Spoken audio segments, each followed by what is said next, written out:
आज हम आ पहुंचे हैं श्री कृष्ण की नगरी मथुरा।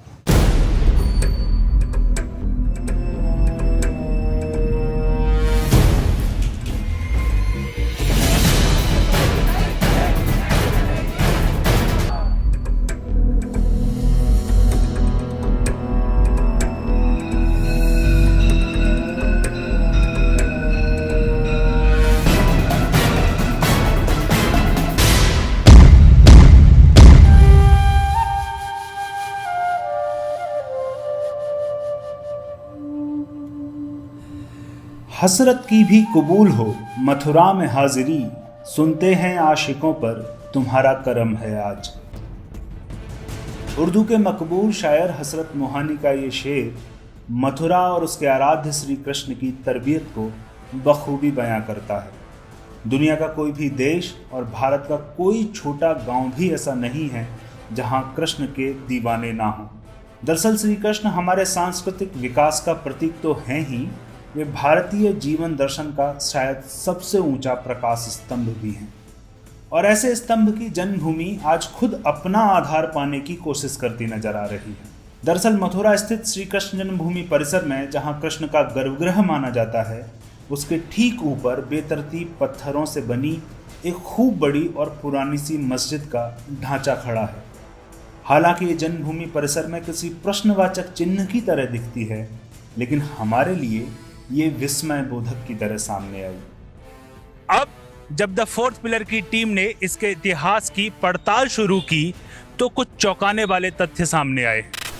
उन्हें समझने के लिए पहले आप आज के मौजूदा नक्शे को समझिए। यह है सरकारी दस्तावेजों में दर्ज श्री कृष्ण जन्म स्थान का परिसर। इसी परिसर के बीचों बीच स्थित है शाही ईदगाह मस्जिद। इस मस्जिद की मध्य गुंबद के नीचे ही प्राचीन मंदिर का गर्भगृह बना है। मतलब यही वह जगह है जिसे श्री कृष्ण के जन्म स्थान के तौर पर हिंदू समाज हजारों सालों से पूजता आया है। प्राचीन भग्नावशेषों के टीले पर स्थित परिसर को ही कंस का कारागार माना जाता है। इसके बिल्कुल पास ही किसी प्रमाण की तरह प्राचीन पोतरा कुंड स्थित है। सबसे दिलचस्प है इस पूरे परिसर के स्वामित्व की कहानी। मस्जिद सहित इस पूरे जन्मभूमि परिसर के मालिकाना हक की कहानी। ईदगाह निर्मित है जन्मभूमि पर, तो इस गाँव अलग नहीं कर सकते ना। हाँ। इसका रेवेन्यू नंबर 1 है, मतलब सिंगल है। ईदगाह का अलग, जन्मस्थान का अलग नहीं है। वो कारागार में ही तो था ना स्थान, तो मंदिर तो निर्मित जन्मस्थान पर था ना, जिसके अग्रभाग पर बनवाया था। वो उस प्राचीन मंदिर के पार्ट पर ही तो ईदगाह निर्मित की गई थी। वो उस कटरा केशवदेव में स्थित है। इसका रेवेन्यू का, राजस्व विभाग का जो नंबर है खसरे का, वो 825 है। 825 नंबर कटरा केशवदेव का है, जिसमें युगों युगों से मंदिर निर्माण होते रहे। जिसको नीलाम किया ईस्ट इंडिया कंपनी ने, वो है 825 नंबर राजस्व का खसरा नंबर, जिसका स्वामित्व मिला नीलामी के बाद, रकम भुगतान करने के बाद राजा पत्नीमल को। मस्जिद कहे जाने वाले शाही ईदगाह का ढांचा पुराने मथुरा शहर में कटरा केशवदेव नाम के मंजिलों ऊंचे टीले पर बना है। इस टीले की पूर्वी सीमा पर, जहां मथुरा से वृंदावन जाने वाली सड़क और रेलवे लाइन गुजरती है, वहां खुदाई में पुरानी ककई ईंटों का एक बहुत बड़ा सा बेस दिखता है, जो मस्जिद के बनाए जाने से पहले वहां किसी और भव्य इमारत की कहानी कहते दिखते हैं। दरअसल ये कहानी बहुत पुरानी है। इसे शुरू से शुरू करते हैं। ये तो स्पष्ट है कि कृष्ण जन्मभूमि यही है। प्रथम मंदिर का निर्माण भगवान श्री कृष्ण के प्रपौत्र बैजनाथ जी ने कराया।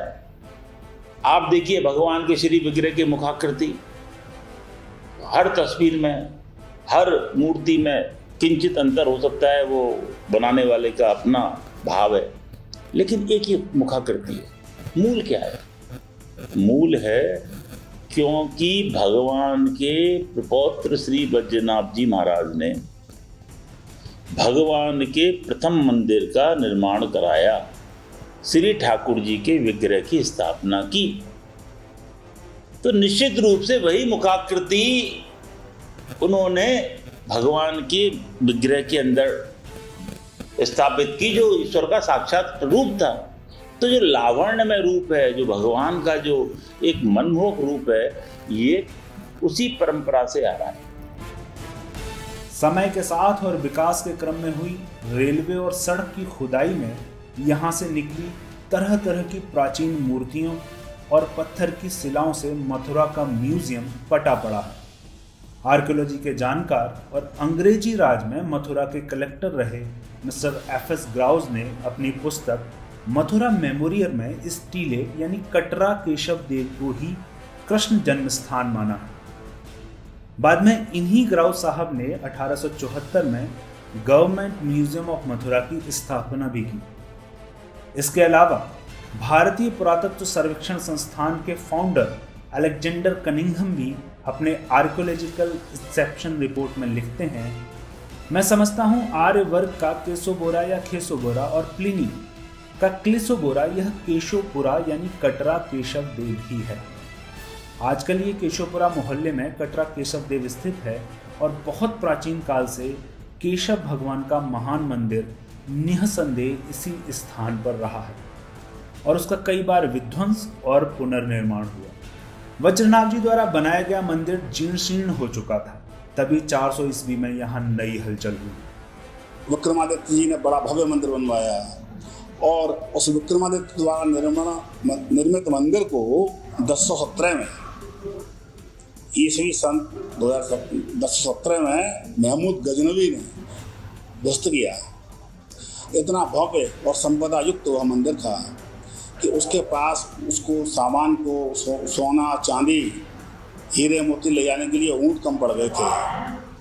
महमूद गजनवी का मीर मुंशी अल उत्बी अपनी किताब तारीख यामिनी में लिखता है, शहर के बीचों बीच में एक बहुत बड़ा आलीशान मंदिर था जो सबसे ज्यादा खूबसूरत था और जिसे लोग इंसान का बनाया न मानकर देवदूतों का बनाया मानते थे। वह इतना भव्य था कि सुल्तान महमूद ने उसे देखकर मुझे कहा कि कोई इस तरह की इमारत बनवाना चाहे तो उसे 10 करोड़ दिनार खर्च करने पड़ेंगे और उसके बनवाने में 200 साल से कम का वक्त नहीं लगेगा, चाहे इसके लिए बड़े बड़े ऊंचे तजुर्बेकार कारीगरों को ही क्यों ना लगवाना पड़े। महमूद गजनवी एक लुटेरा था। उसने संस्कृति और धन के केंद्र बन चुके मंदिरों को लूटा, तोड़ा और लौट गया, जिसके बाद एक बार फिर मंदिर का निर्माण कराया गया। 1150 में यहाँ महाराजा विजयपाल सिंह का शासन था मथुरा में और जज्ज नाम के एक व्यक्ति ने यहाँ पुनः मंदिर बनवाया 1150 में। उसको यहाँ चैतन्य महाप्रभु आए 1515 में, उनने चैतन्य चरितामृत में उल्लेख है, उनका सब वर्णन है। तो वो यहाँ आए, दशांग जमुना स्नान किया, फिर केशव देव के दर्शन की। उस समय मंदिर वो था और उसी समय जो विदेशी यात्री जो है उन्होंने भव्य वर्णन उसका मंदिर का किया है। 16वीं शताब्दी में सिकंदर लोधी ने उस मंदिर को तोड़वा दिया जो 1150 में बना। उसके बाद में 16 से 10 में ओरछा है यहाँ मध्य प्रदेश में, उसके राजा विजयपाल सिंह देव ने यहाँ 16-10 में मंदिर बनवाया। बाबर का शासन काल था, लेकिन उनकी बाबर से मित्रता थी, उनने कभी बाबर को बचाया था। तो उसमें जो उन्होंने कहा कि भाई अब जो कुछ है तो हमको यहाँ मंदिर बना दें, तो वो मंदिर यहाँ बनना 250 फीट, उसका पूरा वर्णन है, उसका नक्शा भी है। 33 लाख रुपए उस समय लगे, 250 फीट ऊपर मंदिर था और उसको बाद में सोने से जड़ा गया। मुगलिया सल्तनत में यह जहांगीर का काल था। 1965 में जब टेवर्नियर नाम का एक फ्रांसीसी यात्री भारत आया तब ये मंदिर मौजूद था। टेवर्नियर अपनी किताब ट्रेवल्स इन इंडिया में लिखता है, बनारस के बाद सबसे प्रसिद्ध मंदिर मथुरा का है। यह मंदिर भारत के अन्य उत्कृष्ट मंदिरों में से एक है। यह 8 पहलू वाला बना हुआ है। मंदिर में जो पत्थर लगे हैं वो लाल रंग के हैं। मंदिर के चारों ओर पत्थरों पर नक्काशी है जिसमें भांति भांति के जानवरों की आकृतियां बनी हुई हैं। विशाल चबूतरे पर आधे में जगमोहन बना है और बीच में एक मंडप है। यह मंदिर इतना विशाल है कि मीलों दूर से दिख जाता है। मंदिर बहुत ही ऊंचा और भव्य है। इसके अलावा इटालियन यात्री मनुची अपनी किताब स्टोरी ऑफ मुगल इंडिया में लिखता है, मथुरा का केशवदेव मंदिर का स्वर्णाक्षरित शिखर इतना ऊंचा था कि वह 18 कोस अर्थात 36 मील दूर आगरा से दिखाई देता था। दिवाली की रात में जब उस पर दिए जलाए जाते तो उसकी रोशनी आगरा तक दिखती। और यही बात आगरा किले में बैठे मुगल बादशाह औरंगजेब से नहीं देखी गई। औरंगजेब का समय भारत की सनातन संस्कृति के लिए एक बड़े विनाश का समय रहा और सनातन संस्कृति के इन्हीं प्रतीकों में से एक श्री कृष्ण जन्मभूमि को उसने तोड़ने का आदेश दे दिया। औरंगजेब का शासन आया, उसकी क्रूरता के बारे में हम जानते हैं। 1669 में उसने अपने सेनापति को भेजकर इसका ध्वस्त कराया। मथुरा का केशवदेव मंदिर और वृंदावन का गोविंद देव मंदिर, इन दोनों के ध्वस्तीकरण का आदेश दिया। वृंदावन के गोविंद देव मंदिर की 3 मंजिलें गिरा दी गई, किंतु चूंकि भगवान कृष्ण सबके आराध्य थे, बहुत व्यापक रूप से जन जन में व्याप्त थे, अतः इस मंदिर को पूर्णतः ध्वस्त करके और उस मंदिर के अग्रभाग पर, चूंकि इस्लाम की मान्यता है कि जहाँ बुद्ध अर्थात मूर्ति विराजित है वह उनके लिए पवित्र स्थान, तुलनात्मक दृष्टि से उस मंदिर के अग्रिम भाग पर, जिसे हम जगमोहन कहते हैं, उस पर उसने मंदिर के ही मलबे से वर्तमान जो ढांचा खड़ा है ईदगाह के रूप में, इसका निर्माण करा दिया। औरंगजेब द्वारा मस्जिद बनाए जाने वाली बात शाही मस्जिद ईदगाह के प्रेसिडेंट मिस्टर जेड हसन भी बताते हैं। ऐतिहासिक पृष्ठभूमि तो यही है कि औरंगज़ेब के काल में इसको बनवाया गया और तब से इसमें एक तरफ मदरसा बनाया गया था और एक तरफ रहने का इंतज़ाम था, पठन पाठन होता था, सिपाही भी रहते थे, नमाजें भी होती थी। मुगल शासन के पतन के बाद भारत में ब्रिटिश रूल आ गया और कटरा केशवदेव यानी जन्मभूमि की कहानी ने एक नया मोड़ ले लिया और ईस्ट इंडिया कंपनी आई, अंग्रेजों का शासन हुआ। अंग्रेज सरकार ने इस पूरे परिसर को, जो कारागार का परिसर था, जिसको कटरा केशवदेव, चूंकि यहाँ केशवदेव भगवान विराजमान थे, उस पूरे परिवृत्त को कटरा के नाम से जाना जाता है, Katra Kesavadev. East India company ने इसको सरकारी ज़मीन मानते हुए, नजूल लैंड मानते हुए, इसका जनरल पब्लिक ऑक्शन किया, नीलामी की। नीलामी में कोई भी लगा सकता था। बनारस के एक राजा पटनीमल थे, जिन्होंने मथुरा में कई धार्मिक स्थान बनवाए हैं, कई कुंड बनवाए हैं, मंदिर बनवाया है मथुरा में दीर्घ विष्णु का। उन्होंने बोली लगाकर इसको खरीद लिया। उनकी भी इच्छा थी कि यहाँ मंदिर बनवाएंगे भगवान की जन्मभूमि पर। स्थानीय मुसलमानों ने उस नीलामी पर आपत्ति की कि मस्जिद की बिल्डिंग या भूमि नीलाम नहीं हो सकती, बाकी नीलाम हो सकती है। न्यायालय का दौर शुरू हुआ मुकदमे का, और स्थानीय न्यायालय से लेकर उच्च न्यायालय इलाहाबाद तक 1865 में मुकदमा आरंभ हुआ और 70 वर्ष मुकदमा चला। अंततः 1935 में उच्च न्यायालय तक भी यही माना गया कि इस पूरी संपत्ति के मालिक राजा पटनीमल ही हैं। नीलामी बिल्कुल ठीक है, वैध है। उनके जो पुत्र थे राय कृष्णदास, सन 35 में जीवित थे। 4-5 वर्ष बाद यहाँ पर मदन मोहन मालवीय जी, जो काशी हिंदू विश्वविद्यालय का निर्माण कर चुके थे, एक हिंदू लीडर के रूप में स्थापित हो चुके थे, मथुरा पधारे। मथुरा का तात्पर्य यमुना जी, कृष्ण जन्म स्थान और गिरिराज पर्वत, मुख्य यह स्थान ब्रज के माने जाते हैं। जन्म स्थान दर्शन करने आए तो देखा यहाँ की दुर्दशा, ईदगाह का ढांचा खड़ा हुआ है, बाकी खंडहर पड़े हुए हैं पुराने मंदिरों के, स्थान स्थान पर मुस्लिम जन बसे हुए हैं और गंदगी का अंबार लगा हुआ है। बड़ा उनको कष्ट हुआ। उन्होंने जानकारी की कि इसका स्वामित्व किसका है, क्या स्थिति है इसकी। उनको पता लगा कि बनारस के रहने वाले राजा पटनीमल के पुत्र आदि हैं, वो उसके स्वामी हैं। उन्होंने वहाँ जाकर संपर्क किया। उनको बड़ा प्रसन्नता हुई, जितना बड़ा व्यक्तित्व है मालवीय जी। उन्होंने सहमति दी कि आप इसका जीर्णोद्धार करिए, हमें कोई आपत्ति नहीं है।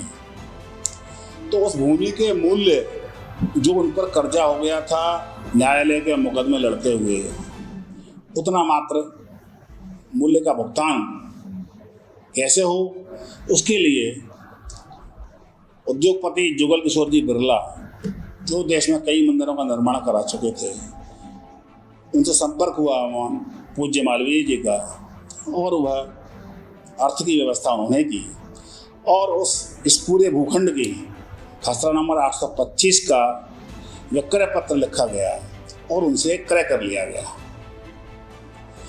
मालवीय जी की इच्छा थी कि ट्रस्ट बने और भव्य मंदिर बने। कुछ समय पश्चात उनकी मृत्यु हो गई, उनका निधन हो गया। उनकी इच्छा के अनुसार बिरला जी ने जो संपत्ति खरीदी थी, इसका एक सार्वजनिक ट्रस्ट बना दिया, श्री कृष्ण जन्मभूमि ट्रस्ट, और सारी की सारी संपत्ति, इस भूमि की वो संपत्ति उस ट्रस्ट को समर्पित कर दी। उसके बाद से इसके विकास का दौर आरंभ हुआ। स्थानीय लोग, युवा लोग, वृद्ध लोग सब इकट्ठे हुए, उत्खनन शुरू हुआ, मूर्तियाँ, भंग मूर्तियाँ, खंडित मूर्तियाँ और तमाम सामग्री यहाँ से प्राप्त हुई, जो यहाँ के संग्रहालय में सुरक्षित है, और वो जो क्रम चला विकास का वो आज तक जारी है। हाँ, उसमें विशेष बात यह है कि जो निर्णय हुआ उसमें ये कहा गया कि मुस्लिम जन को ईदगाह होने के नाते से, सुविधा के नाते से, not as a matter of right but as a matter of convenience, twice in a year, Eid के अवसर पर प्रार्थना करने का अधिकार है। स्वामित्व जन्मभूमि ट्रस्ट का है। पुरातत्व साक्ष्यों, साहित्यिक प्रमाणों और पीढ़ी दर पीढ़ी चली आ रही आंखों देखी परंपरा में हिंदू समाज यहाँ खड़े मस्जिद के ढांचे को ही मंदिर के मूल स्थान के रूप में मान्यता देता आया है, और ठीक यहीं कई सवाल मुंह खोले खड़े हो जाते हैं। तोड़े गए मंदिर और उसी के मलबे से बने मस्जिद के इस ढांचे को क्या माना जाए? क्या पंथ निरपेक्ष भारत की गंगा जमुनी तहजीब में यह भाईचारे और सद्भाव का प्रतीक बन पाएगा, या देश की बहुसंख्यक आबादी हिंदुओं के आस्था स्थान पर खड़ा अपमान का स्मारक बना रहे? भाई अब सबका तो नहीं, लेकिन राम कृष्ण विश्वनाथ ये हमारे आधार है, हमारी धर्म की, संस्कृति का, इतिहास का। यदि सम्मान के साथ में, समर्पण के साथ में हम उल्लेख कर सकते हैं किसी का, तो इनके ही कर सकते हैं। और हिंदू मंत्र की आकांक्षा होती है कि यदि हमको एक मतलब मानिए कि प्रभु ने कोई हमको मनुष्य जन्म दिया है, तो कम से इनके जो पूज्य स्थान है, अयोध्या, काशी, मथुरा, इनके हम दर्शन जरूर करें, तो वो दर्शन करें। तो उनने और जगह तोड़े, लेकिन यहाँ इसलिए तोड़े कि हिंदू यहाँ आएगा और वहाँ ये तुलना होगी कि आपके ईश्वर में कोई दम नहीं है। आएगा उत्साह से, लेकिन यहाँ आएगा अपमानित होकर के। स्थायी रूप से अपमान का बोध होता रहे, गुलामी का बोध होता रहे, हीनता का बोध होता रहे, तभी तो इन्हें मंदिर तोड़े और वही जगह मस्जिद पाई जहाँ के मंदिर मूल थे। दूसरा, जन्मभूमि दो नहीं हो सकती, मंदिर लाखों हो सकते हैं, जन्मभूमि तो वही रहेगी, जन्मभूमि रही है। हमारा जो गर्भगृह है, यहाँ जब भी भगवान की स्थान था, भगवान का जो शिव विग्रह यहीं स्थापित किया गया। ये गर्भगृह, एक गर्भगृह ऊपर निकला, जब जो कार सेवा हुई तो ये माना कि वज्रनाभ ने स्थापित किया गर्भगृह, तो निश्चित रूप से उस समय की जो तो प्रत्यक्षदर्शी होंगे उस समय के, उनके प्रभुत्व के साथ तो ऐसे लोग भी होंगे जो भगवान का जन्म ने देखा होगा, तो उनने यदि वो जगह तय की तो भगवान का जन्म निश्चित रूप से वही हुआ होगा। तो उसको कैसे छोड़ा जा सकता है? उनका जो है कोई पीर परमा औलिया की जगह नहीं। मंदिर क्यों तोड़ा? इसलिए तोड़ा कि हमारा अपमान करना, हमारी भावना को जो दूषित करना, इससे बड़ा अत्याचार का प्रतीक कोई। हम ये कहते हैं बड़े उत्सव करते हैं, अभी जन्माष्टमी बनाएंगे, पब्लिक नहीं होगी तो भी उत्सव करेंगे, लेकिन जब उसको देखते हैं तो उस समय की याद जरूर आती है। हर एक हिंदू रक्त जरूर आता है कि जिस समय ये मंदिर भव्य ऐसा मंदिर टूटा होगा तो हमारे लोगों पर क्या बीती होगी। तो वो स्वार्थ नहीं, वह कटुता, वह क्लेश, वह अपमान का बोध जरूर होता है।